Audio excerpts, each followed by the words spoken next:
स्वागत है दोस्तों आप लोग का मास्टर माइंड जीके में। आज इस वीडियो में साइंस का 50 महत्वपूर्ण सवाल को देखेंगे जो आपका उत्पाद पुलिस फायरमैन के साथ साथ सभी प्रतियोगिता परीक्षा के लिए महत्वपूर्ण है। तो पूरा वीडियो आप लोग जरूर देखिएगा। वीडियो को लाइक नहीं किया फ्रेंड्स तो चलिए वीडियो को लाइक कर दें। चलिए फटाफट देख लेते हैं 50 साइंस से महत्वपूर्ण ऑब्जेक्टिव क्वेश्चन। आज का पहला सवाल है, सिल्वर हाईलाइट फोटोग्राफी में प्रयुक्त होते हैं। देखिए, सिल्वर हाईलाइट फोटोग्राफी में प्रयुक्त होते हैं। एक क्वेश्चन ये भी बन रहा है फ्रेंड्स, क्यों होता है? तो पहला का करेक्ट आंसर होगा ऑप्शन नंबर ए, ये प्रकाश सुग्राही होते हैं, यही कारण है सिल्वर हाईलाइट फोटोग्राफी में प्रयुक्त होते हैं। तो पहला का करेक्ट आंसर ऑप्शन नंबर ए हो जाएगा। दूसरा नंबर सवाल है, निम्न में से कौन तत्व नहीं है? इनमें से आपको छांटना है कि इसमें से कौन सा तत्व नहीं है।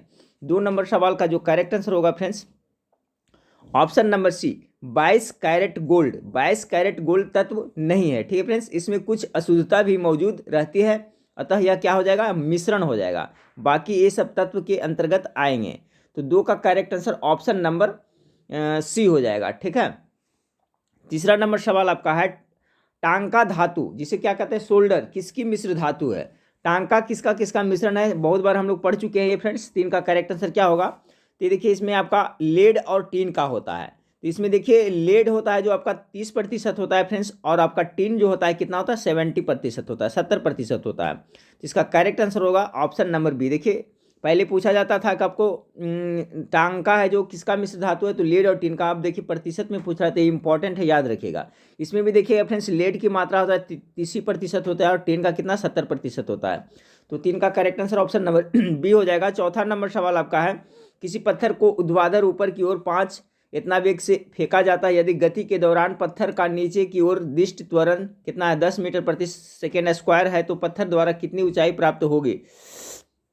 4 नंबर सवाल का करेक्ट आंसर क्या होगा? तो 4 नंबर जो आपका है इसका ऑप्शन नंबर इसका बी करेक्ट आंसर होगा। ठीक है फ्रेंड्स, 4 का बी हो जाएगा।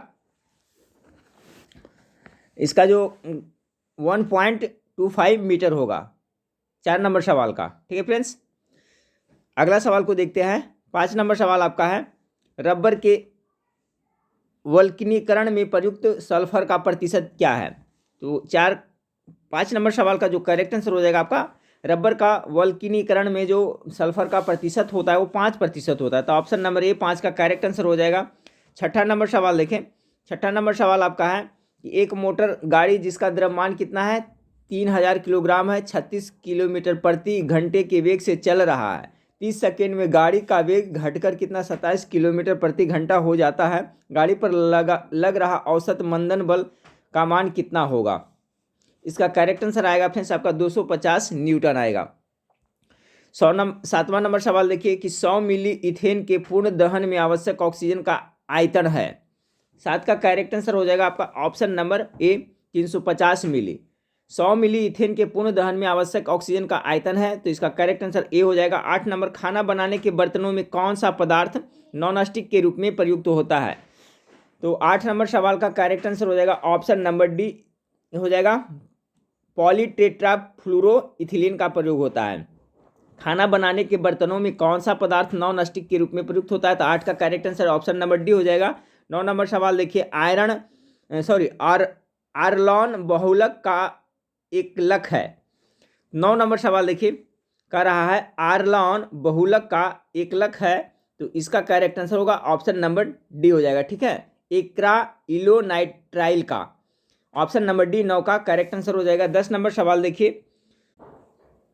हाँ फ्रेंड्स, तो सवाल नंबर 10 देखिए। सवाल नंबर 10 आपका है कि ब्रोंकाइटिस रोग का कारण क्या है? तो ब्रोंकाइटिस रोग का जो मुख्य कारण देखा जाए फ्रेंड्स तो आपका धूम्रपान होगा। ठीक है, ऑप्शन नंबर डी इसका करेक्ट आंसर होगा। ये ब्रोंकाइटिस है जो आपका फ्रेंड्स श्वसन नलियों का एक सूजनकारी बीमारी है, जिसके कारण क्या होता है? अत्यधिक खांसी होता है। तो जो अत्यधिक धूम्रपान करते हैं उनको ये रोग हो सकता है। तो 10 का correct answer option number D हो जाएगा। अगला है आपका, निम्न में कौन रैम नहीं है? ठीक है, रैम इनमें से कौन नहीं है? रैम का full form random access memory होता है फ्रेंड्स। तो इसका जो इसमें रैम कौन नहीं है? 11 का करेक्ट आंसर हो जाएगा ऑप्शन नंबर सी हो जाएगा आपका PRAM। ठीक है, पी रैम है जो आपका रैम के अंतर्गत नहीं आता है फ्रेंड्स। बाकी एस रैम और एफ फ्लैश और डी रैम जो इसके अंतर्गत आता है। तो 11 का जो आपका करेक्ट आंसर हो जाएगा आपका ऑप्शन नंबर सी हो जाएगा। 12 नंबर सवाल देखिए, कैंसर कोशिकाओं का दूरस्थ भागों में फैलाना कहा जाता है। 12 का करेक्ट आंसर हो जाएगा आपका ऑप्शन नंबर सी, रोग विक्षेपण कहलाएगा। ठीक है, कैंसर कोशिकाओं का दूरस्थ भागों में फैलना कहा जाता है क्या, तो रोग विक्षेपण हो जाएगा इसका। 13 नंबर सवाल देखिए, स्वास्थ्य द्वारा शरीर में अधिक मैगनीज का प्रवेश उत्पन्न कर सकता है। देखिए, श्वसन क्रिया के द्वारा शरीर में अगर अधिक मात्रा में मैग्नीज का प्रवेश हो जाता है तो उससे कौन सा रोग हो सकता है। 13 का करेक्ट आंसर हो जाएगा ऑप्शन नंबर से निमोनिया हो जाएगा। ठीक है, उससे क्या होगा, निमोनिया। शरीर द्वारा श्वास में अधिक मैग्नीज का प्रवेश से क्या होगा, निमोनिया हो सकता है। 13 का correct answer option number C हो जाएगा। अगला है फ्रेंड्स का एक्यूपंक्चर का प्रयोग व्यापक रूप से किया जाता है। बहुत ही पुराना क्वेश्चन है, सुने होंगे। ये आपका एक उपचार की पद्धति है जो खास करके चाइना में प्रयुक्त होता है, एक्यूपंक्चर। ठीक है, एक्यूपंक्चर। तो 14 का correct answer option number B हो जाएगा। 15 नंबर सवाल देखिए, लाल आंकड़े की पुस्तक प्रसिद्ध है। ये लाल आंकड़े का जो प्रसिद्ध पुस्तक है वो किसके लिए प्रसिद्ध है, तो इसका हो जाएगा फ्रेंड्स आपका संकटग्रस्त पौधों के लिए, संकटग्रस्त प्राणियों के लिए, विलुप्त सभी हो जाएगा ऑप्शन नंबर डी। ये जो आपका फ्रेंड्स लाल आंकड़े की पुस्तकें हैं वो सभी के लिए हो जाएगा, संकटग्रस्त पौधे के लिए, संकटग्रस्त प्राणियों के लिए, विलुप्त पौधा एवं प्राणियों दोनों के लिए प्रसिद्ध है, इसलिए ऑप्शन नंबर डी इसका करेक्ट आंसर हो जाएगा।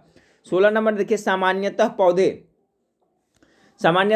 क्या, सामान्यतः पौधे जल संरक्षण करते हैं। जी हाँ, प्रदूषण को नियंत्रण करते हैं, ये भी करते हैं, मृदा प्रदूषण को रोकते हैं, ऑप्शन नंबर डी। देखिए, इस टाइप के क्वेश्चन पूछा जाता है। सामान्यतः पौधे क्या है, तो सभी इसमें जो सही है आंसर है फ्रेंड्स, जल का संरक्षण भी करते हैं, प्रदूषण को भी नियंत्रण करते हैं और मृदा यानी मिट्टी का अपरदन को कटाव से भी रोकते हैं, इसलिए ऑप्शन नंबर डी इसका करेक्ट आंसर हो जाएगा। 17 नंबर सवाल देखिए, मेसोथियोलियोना। ठीक है, मेसोथियोलियोना मुख्यतः विषाक्तता से होता है। इस किसके विषाक्तता से होता है। 17 का करेक्ट आंसर क्या होगा, गेस कीजिएगा। यह एक रोग का नाम है फ्रेंड्स, तो ये किसके विषाक्तता से होता है, तो 17 का करेक्ट आंसर हो जाएगा आपका आर्सेनिक। ठीक है, ऑप्शन नंबर सी, आर्सेनिक विषाक्तन से आपका ये रोग होता है, मेसोथियोलियोना। किसके कारण, तो आर्सेनिक के कारण। तो 17 का करेक्ट आंसर सी हो जाएगा। 18 नंबर सवाल देखिए, निम्नलिखित में से कौन सा रोग जल संक्रामक है। अब देखिए, इसमें से कौन सा रोग है जो जल के संक्रामक से होता है 18 का, तो 18 का देखिए आपका टाइफाइड हो जाएगा फ्रेंड्स, हैजा भी जल से होता है, ट्यूबरकुलोसिस नहीं होगा, और आपका बच गया हेपेटाइटिस। जी हाँ, हेपेटाइटिस भी होता है, तो इसका correct answer option number C होगा। देखिए, जल संक्रामक रोग टाइफाइड भी है, हैजा भी है और हेपेटाइटिस भी है, ट्यूबरकुलोसिस जल संक्रामक नहीं है, तो 18 का करेक्ट आंसर सी हो जाएगा। ठीक है, 1, 2, 4। अगला देखिए, न्यूमेरिकल है फ्रेंड्स, 80 ओम, 120 ओम और 240 ओम के 3 प्रतिरोध को समानांतर क्रम में जोड़ा जाता है। प्रतिरोधों के इस संयोजक को एक 12 वोल्ट बैटरी से जोड़ा जाता है। बैटरी द्वारा इस संयोजन में प्रवाहित होने वाली धारा ज्ञात करिए। तो 19 का जो करेक्ट आंसर आएगा ऑप्शन नंबर आपका डी आएगा। ठीक है, 0.3 एम्पियर आएगा। 20 नंबर सवाल को देखिए, यदि कोई वस्तु तारों के रूप में ढाली जा सकती है तो वह कहलाएगी, क्या कहलाएगी। यदि कोई वस्तु तारों के रूप में ढाली जा सकती है तो क्या कहलाएगी। 20 का correct answer option number D, उसे क्या होगा, नम्य कहलाएगी। यदि कोई वस्तु तारों के रूप में ढाली जा सकती है वह नम्य कहलाती है। ठीक है फ्रेंड्स,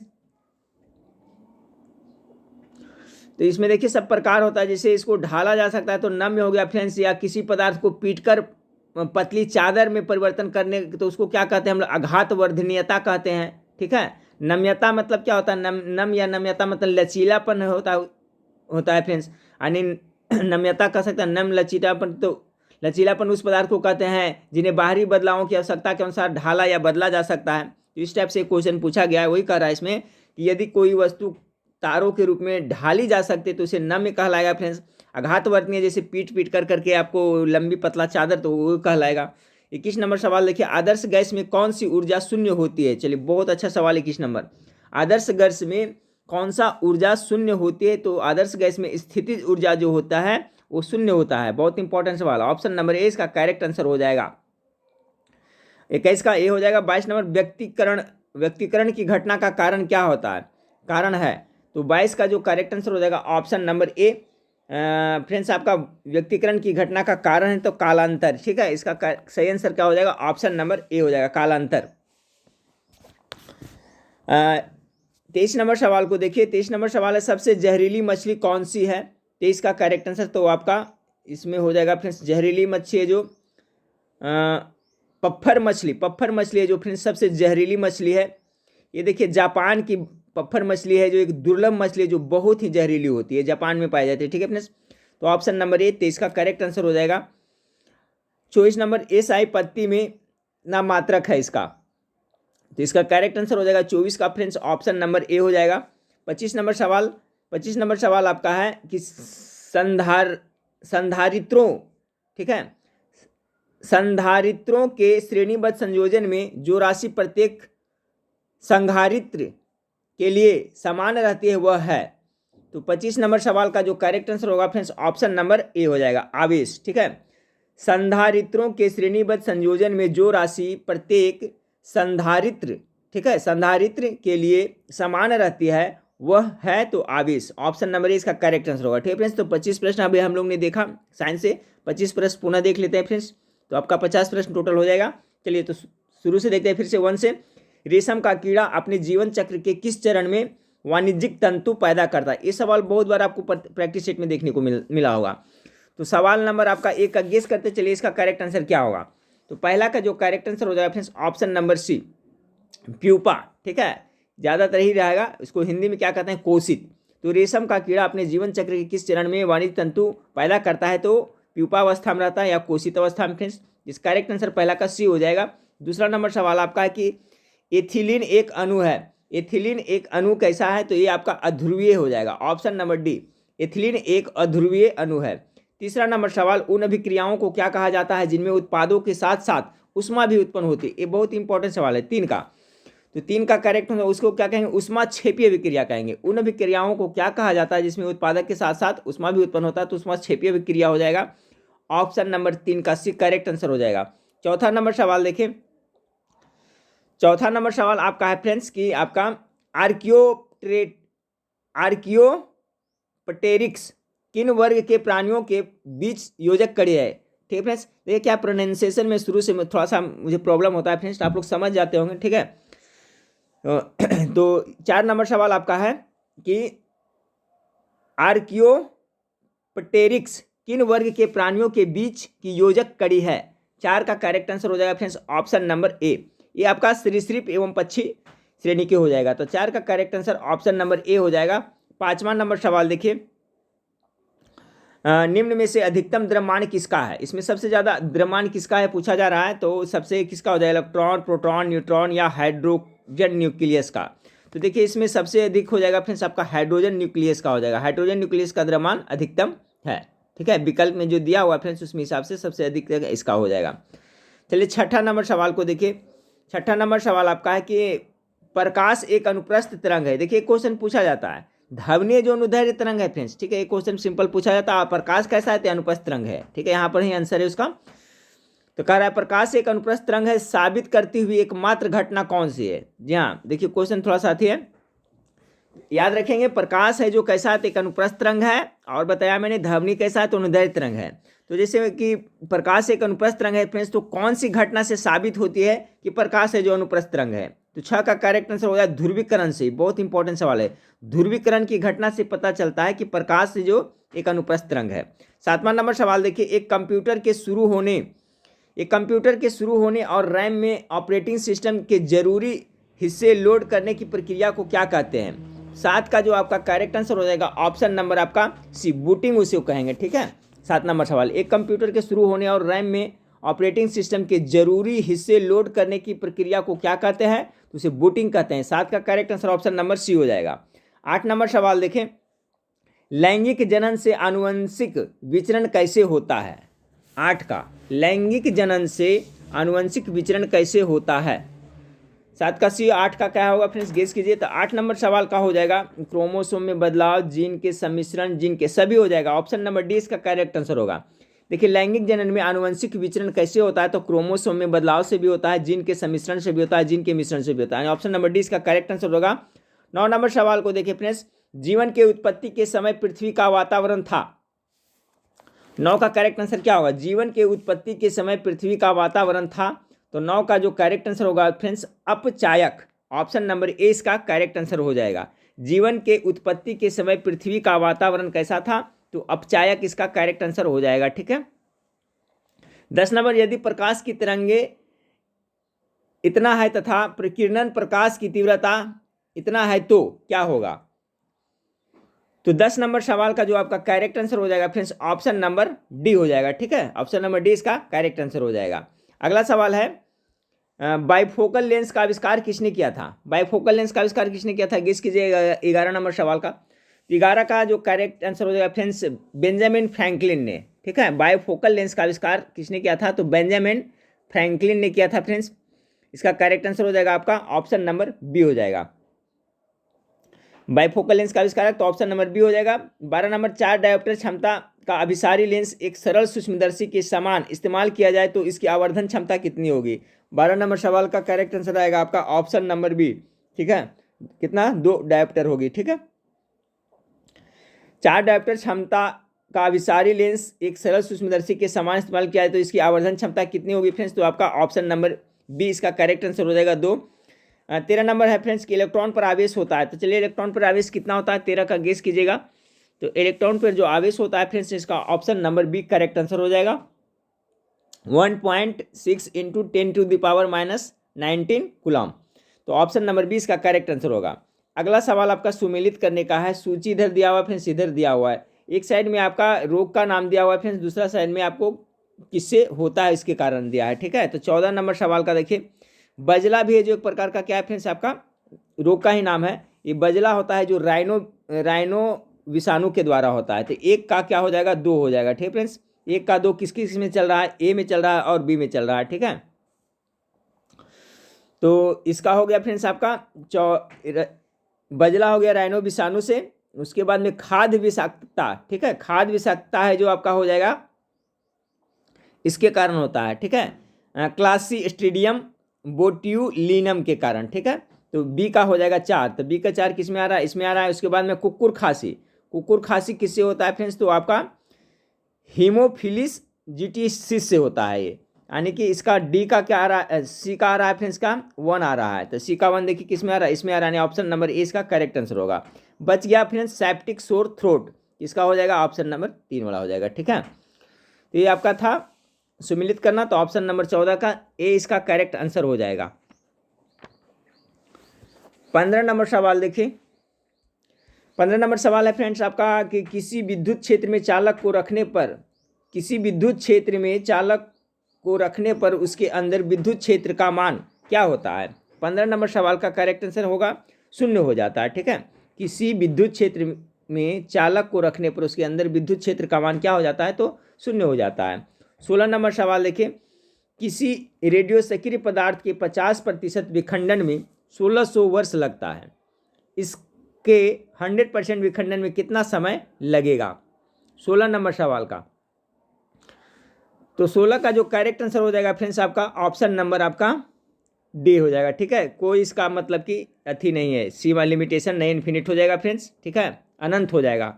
ठीक है, कहा किसी रेडियो सक्रिय पदार्थ के 50% विखंडन में कितना लगता है? तो को 1600 वर्ष लगता है। इसके 100% में कितना समय लगेगा? तो इसका कोई भी लिमिटेशन नहीं, अनंत हो जाएगा, इन्फिनिट हो जाएगा। ठीक है, तो ऑप्शन नंबर इसका डी करेक्ट आंसर हो जाएगा। इस टाइप का सवाल रहेगा फ्रेंड्स, याद रखिएगा। अगला सवाल देखिए 17 नंबर सवाल है विद्युत क्षेत्र में ई तथा विभव भी में संबंध होता है। तो क्या संबंध होता है 17 का? गेस कीजिए। तो 17 का ई बराबर क्या होता है? ऑप्शन नंबर ए इसका करेक्ट आंसर हो जाएगा। ठीक है, 17 का करेक्ट आंसर ऑप्शन नंबर ए हो जाएगा। किसी क्षेत्र ई तथा विभव भी में संबंध होता है। ठीक है, तो ये फ्रेंड्स है आपका इलेक्ट्रिसिटी यानी विद्युत धारा और विभवांतर में। तो आपका ऑप्शन नंबर ए इसका करेक्ट आंसर हो जाएगा। 18 नंबर सवाल है फ्रेंड्स कि 3 संधारित्र जिनमें प्रत्येक की धारिता सी है श्रेणी क्रम में जुड़े हैं उनकी तुल्य धारिता है। 18 का करेक्ट आंसर हो जाएगा फ्रेंड्स आपका ऑप्शन नंबर सी आएगा, सब नॉमरिकल है। 19 नंबर सवाल को देखिए वान डी ग्राफ जनित्र एक ऐसी युक्ति है जो उत्पन्न करती है। चलिए अच्छा सवाल 19 का देखें। तो वान डी ग्राफ जनित्र एक ऐसी युक्ति है जो उत्पन्न करती है। तो 19 का करेक्ट आंसर होगा ऑप्शन नंबर सी उच्च वोल्टता को उत्पन्न करती है। 20 नंबर सवाल को देखिए, शुष्क हवा में नाइट्रोजन की प्रतिशत मात्रा है शुष्क हवा में, तो 20 का जो करेक्ट आंसर कितना होगा फ्रेंड्स, गेस कीजिए। सभी को पता होना चाहिए आपका 78% ना, जी हाँ। 21% होता है जो क्या होता है, ऑक्सीजन होता है। 78% नाइट्रोजन होता है और 0.03% है जो आपका कितना होता है, कार्बन डाइऑक्साइड होता है। आर्गन भी पाया जाता है फ्रेंड्स, तो आर्गन जो अकेली गैस में पाया जाता है 0.93%, याद रखिएगा, ठीक है, आर्गन। तो चलिए हो गया इसका फ्रेंड्स, आपका करेक्ट आंसर हो गया आपका ऑप्शन नंबर डी, शुष्क हवा में नाइट्रोजन का प्रतिशत 78%। 21 पारिस्थितिकीय पिरामिड की संकल्पना दी, बहुत ही इंपॉर्टेंट सवाल है फ्रेंड्स, ठीक है। देखिए हर एक प्रैक्टिस में 2-4 सवाल रहता है जो बहुत ही इंपॉर्टेंट रहता है फ्रेंड्स, तो सभी उसको मैं हिंट्स करता हूँ, उस पर विशेष ध्यान दीजिएगा। पारिस्थितिकीय पिरामिड की संकल्पना किसने दी थी? 21 का जो करेक्ट आंसर हो जाएगा option number C, Charles Elton के द्वारा दिया गया था, ठीक है। सॉरी। अगला कह रहा है फ्रेंड्स आपका, इतना में एस की ऑक्सीकरण संख्या क्या होगी, ठीक है। तो 22 का जो करेक्ट आंसर हो जाएगा फ्रेंड्स ऑप्शन नंबर ए हो जाएगा, +6 हो जाएगा। 23 नंबर सवाल देखिए कि एक यौगिक अपने उच्च ऑक्सीकरण अवस्था में है तब यह होगा, क्या होगा? 23 का जो correct answer option number C, अत्यधिक ऑक्सीकारक गुण वाला, ठीक है। एक यौगिक अपने उच्च ऑक्सीकरण अवस्था में है तब यह होगा, तो अत्यधिक ऑक्सीकारक या गुण वाला होगा। अगला सवाल 24 नंबर सवाल देखिए, 24 नंबर सवाल आपका है, एक तत्व का इलेक्ट्रॉनिक विन्यास इतना है, ठीक है, तो इसके संयोजी इलेक्ट्रॉन क्या होगा? तो देखिए बाहरी कक्षा में जो भी इलेक्ट्रॉन उपस्थित रहता है फ्रेंड्स वही उसका संयोजी होता है ना, 24 नंबर सवाल का। तो इसको आप दिख के देखिएगा फ्रेंड्स, तो देखिए आपका एस कक्षा में कितना इलेक्ट्रॉन रह सकता है? ज़्यादा 2 रह सकता है। उसके बाद पी कक्षा में कितना रह सकता है? तो 6 रह सकता है। तो ये 2 हो गया फ्रेंड्स, एक्स कक्षा में यहाँ पर हो गया 6 रह सकता है। तो लास्ट में इसका कितना बच रहा है फ्रेंड्स? देखिए 2 और 2 4 बच रहा है इसमें, ठीक है। यानी कि लास्ट में इसका जो बाहरी कक्षा में 4 इलेक्ट्रॉन की संख्या है, तो ऑप्शन नंबर डी इसका करेक्ट आंसर होगा। 24 का correct answer option number D हो जाएगा।